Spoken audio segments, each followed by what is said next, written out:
Welcome to English with Abby and Tori.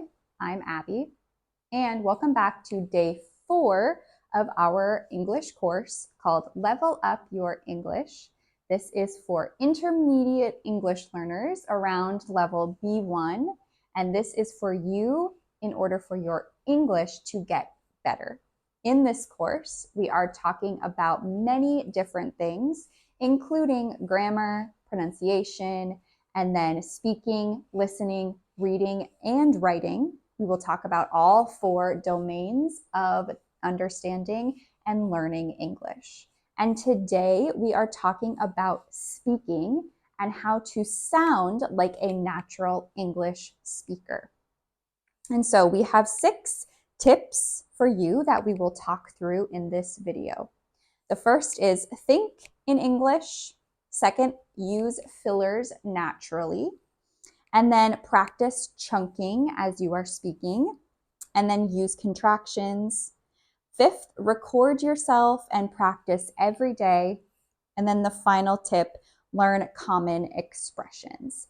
And so we will talk through each of these throughout this video.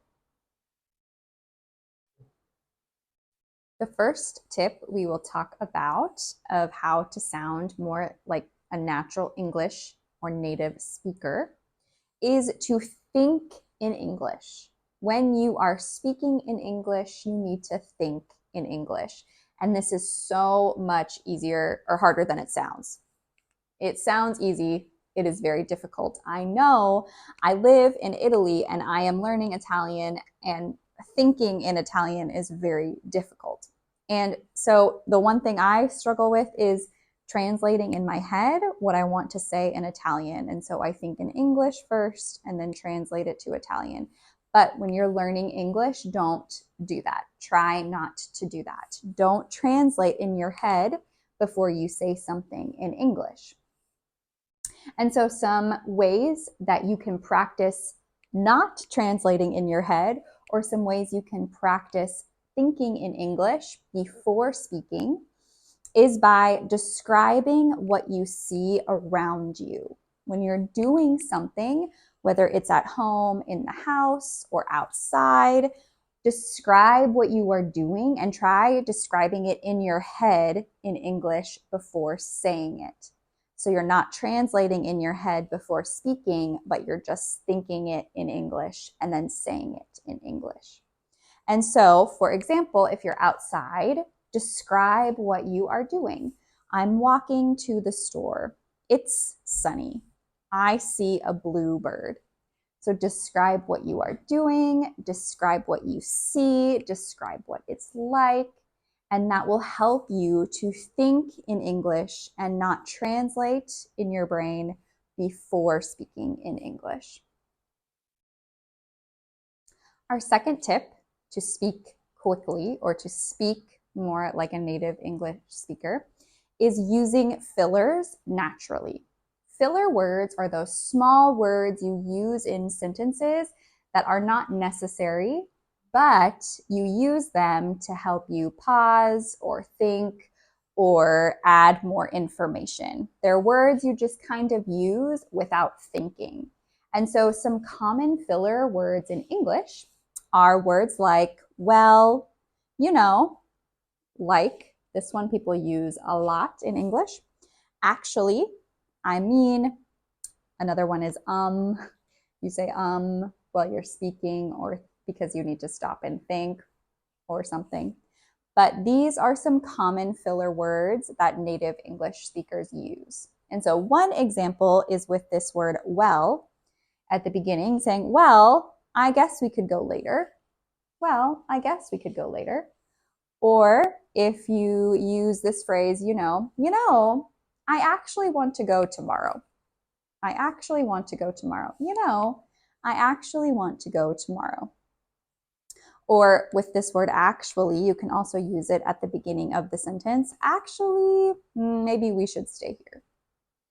Saying actually, or I mean, I think I use this one a lot. I mean, or like, saying like a lot in sentences is very common in the English language. And so we don't want to use filler words too much but they are very common and they can fit in naturally in English sentences.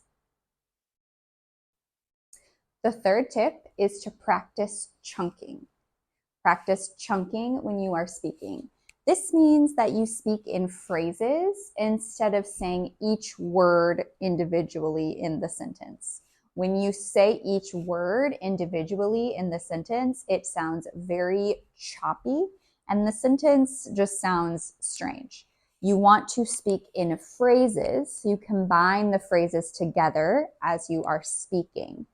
So instead of saying something like, I'm going to the store, instead of saying each word in the sentence individually, we will chunk it to speak more in phrases. So listen as I say this sentence quickly and see if you can figure out what the chunks are, what the phrases are that I say together. Okay. I'm going to the store. I'm going to the store. I'm going to the store. So there are two chunks in this sentence or two phrases. We have I'm going and to the store. And so this gets said together and this gets said together. I'm going to the store. And so when you are speaking in English, be sure that you chunk the phrases together in sentences and don't say each word individually. Some other common phrases that people use in sentences, some common phrases that are used a lot at the end of the day. At the end of the day. Well, at the end of the day, it doesn't really matter.